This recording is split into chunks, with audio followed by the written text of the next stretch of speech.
महाराष्ट्र में इस वक्त शिवसेना, बीजेपी और एनसीपी के नेतृत्व वाली सरकारें हैं। ऐसे में आने वाले नवंबर 2024 में महाराष्ट्र विधानसभा के लिए चुनाव होने जा रहे हैं और शिवसेना, बीजेपी, राष्ट्रवादियों की महायुति बनाम शिवसेना उद्धव बालासाहेब ठाकरे, राष्ट्रवादी कांग्रेस शरदचंद्र पवार और कांग्रेस की महाविकास आघाड़ी में बड़ा मुकाबला होने जा रहा है।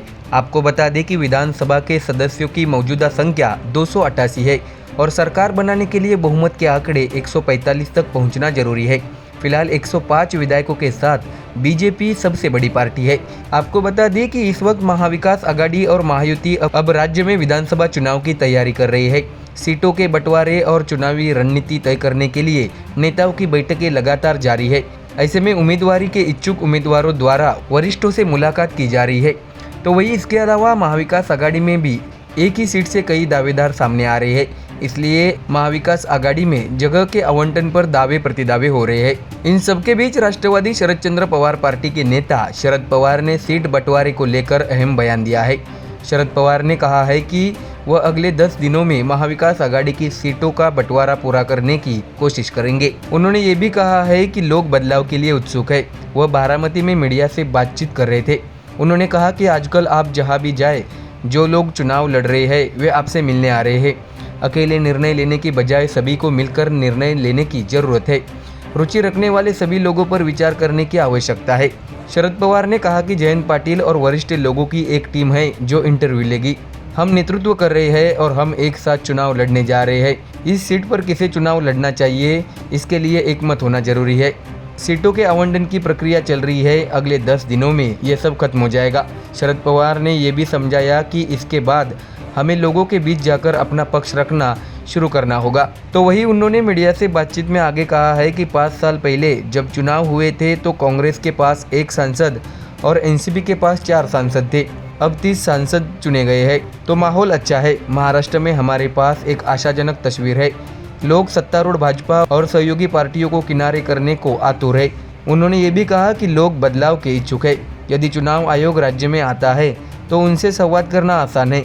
चुनाव आयोग आएगा तो उसका स्वागत होगा, ऐसा भी शरद पवार ने कहा। इसके साथ ही शरद पवार ने अरविंद केजरीवाल और दिल्ली की नई मुख्यमंत्री आतिशी पर भी प्रतिक्रिया दी है। उन्होंने कहा कि केजरीवाल अच्छा कर रहे थे, उन्हें जेल में डाल दिया गया। आतिशी एक विद्वान हैं, उन्हें खुशी है कि वह मुख्यमंत्री बन रही है।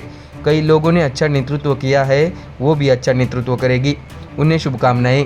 तो देखा अपने चुनावी रण संग्राम के बीच अब पवार के बयान से महाविकास आघाड़ी गठबंधन में जोश भर दिया है। ऐसे में अब सत्ता दल महायुति अब सीट बंटवारे पर कब निर्णय लेती है, ये भी देखना पड़ेगा। Bureau report, MDR news. Maharashtra विधानसभा चुनाव की घोषणा होने में अभी वक्त है। ऐसे में महाविकास आघाड़ी और महायुति का सीटों का बंटवारा अंतिम चरण में है। आपको बता दें कि ऐसे में अब महाराष्ट्र विधानसभा चुनाव से पहले मनसे अध्यक्ष राज ठाकरे ने मुख्यमंत्री एकनाथ शिंदे से मुलाकात की है।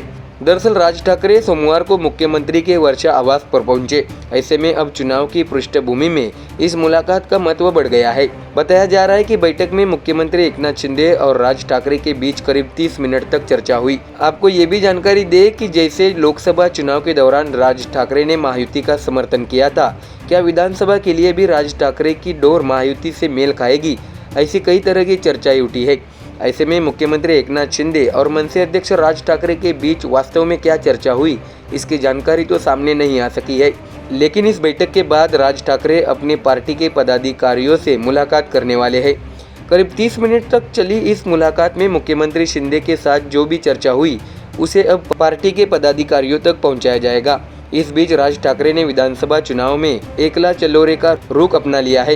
राज ठाकरे ने यह भी साफ कर दिया था कि MNS पार्टी किसी के साथ गठबंधन नहीं करेगी। लेकिन चुनाव से पहले राज ठाकरे की मुख्यमंत्री एकनाथ शिंदे से मुलाकात अब चर्चा का विषय बन गई है। इससे पहले राज ठाकरे ने लोकसभा चुनाव में महायुति को बिनशर्त समर्थन दिया था। उस वक्त उन्होंने MNS के लिए महायुति में 2 सीटों की मांग की थी, लेकिन बीजेपी ने सिर्फ 1 सीट देने की तैयारी दिखाई, जो ठाकरे ने इसे स्वीकार नहीं किया था और लोकसभा चुनाव से वे हट गए। लेकिन चुनाव के दौरान राज ठाकरे ने बीजेपी पार्टी की बैठकों में हिस्सा लिया और महाविकास आघाड़ी पर निशाना साधा था। तो वही आपको ये भी बता दें कि दूसरी तरफ महायुति सरकार आने वाले चुनाव में अपनी जीत को पक्का करने के लिए नए नए हथकंडे अपनाती दिख रही है। महाराष्ट्र मंत्रिमंडल ने ब्राह्मण और राजपूत समुदायों के आर्थिक रूप से कमजोर वर्गों का समर्थन करने के लिए 2 आर्थिक विकास निगम स्थापित करने का निर्णय लिया है और प्रत्येक निगम के लिए 50 करोड़ रुपए का प्रावधान भी किया गया है। आपको बता दें कि निगम का गठन दोनों समुदायों के कमजोर वर्गों को वित्तीय सहायता, कौशल विकास और स्वरोजगार के अवसर प्रदान करके आर्थिक चुनौतियों का समाधान करने के उद्देश्य से किया गया है। ब्राह्मण समुदाय के लिए निगम का नाम परशुराम आर्थिक विकास निगम है। राजपूत समुदाय के लिए स्थापित किए जाने वाले आर्थिक विकास निगम का नाम वीर शिरोमणि महाराणा प्रताप आर्थिक विकास निगम होगा। इससे राजपूत समाज को फायदा होगा।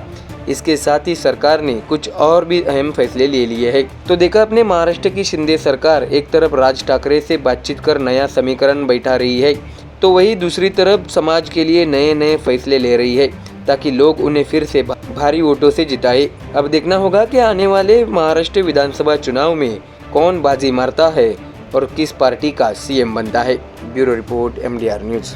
महाराष्ट्र विधानसभा चुनाव को लेकर भले ही अभी चुनाव आयोग की ओर से कोई औपचारिक घोषणा नहीं हुई हो, लेकिन राज्य में इस वक्त सियासी पारा चढ़ा हुआ है। पुणे के 8 विधानसभा क्षेत्रों में महायुति और महाविकास आघाड़ी की उम्मीदवारी पाने के लिए अंदरूनी खींचतान चरम पर पहुंचती नजर आ रही है। ऐसे में चुनाव से पहले ही महाविकास आघाड़ी में अंदरूनी नाराजगी देखने को मिल रही है। आपको बता दें कि वडगांव शेरी हड़पसर में महायुति की टेंशन बढ़ गई है। वहीं पर्वतीय विधानसभा क्षेत्र में लगता है कि महाविकास आघाड़ी ने बड़ी समस्या खड़ी कर ली है।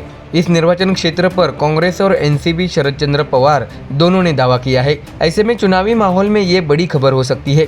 एनसीपी से सचिन तावरे और अश्विनी कदम का नाम चर्चा में है, तो वही दूसरी तरफ पूर्व डिप्टी मेयर आबा बागुल पर कांग्रेस ने दाव लगाया है। इसलिए महाविकास आघाड़ी के सामने पर्वतीय विधानसभा की समस्या सुलझाने की बड़ी चुनौती है। आपको बता दें कि ऐसे में अब आबा बागुल ने जब सीधे शरद पवार से उनके बारामती स्थित आवास गोविंद बाग में मुलाकात की तो सबकी आंखें खुली की खुली रह गई।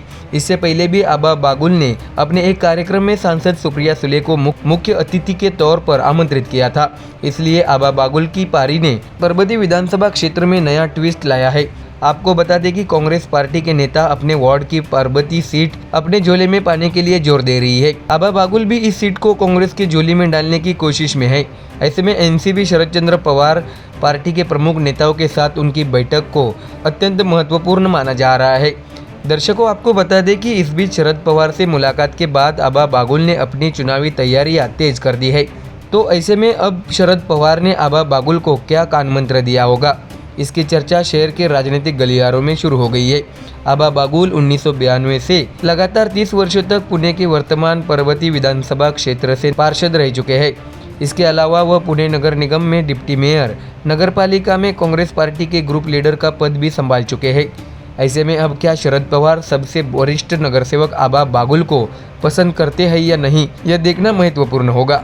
तो वही क्या आबा बागुल, जिनके सभी दलों से संबंध अच्छे हैं, क्या अब यह सीट लेने के लिए वो पवार को तैयार करेंगे या नहीं, इस पर पर्वतीय विधानसभा का भविष्य निर्भर करेगा। तो देखा अपने दोस्तों कैसे महाराष्ट्र की राजनीति में दिन ब दिन नए नए ट्विस्ट सामने आ रहे हैं। ऐसे में पवार की पावर अब महाविकास आघाड़ी गठबंधन में बिल्कुल बढ़ गई है। ऐसे में साथी दल कांग्रेस और उद्धव ठाकरे की शिवसेना के लिए यह चिंताजनक खबर मानी जा रही है। Bureau report MDR news.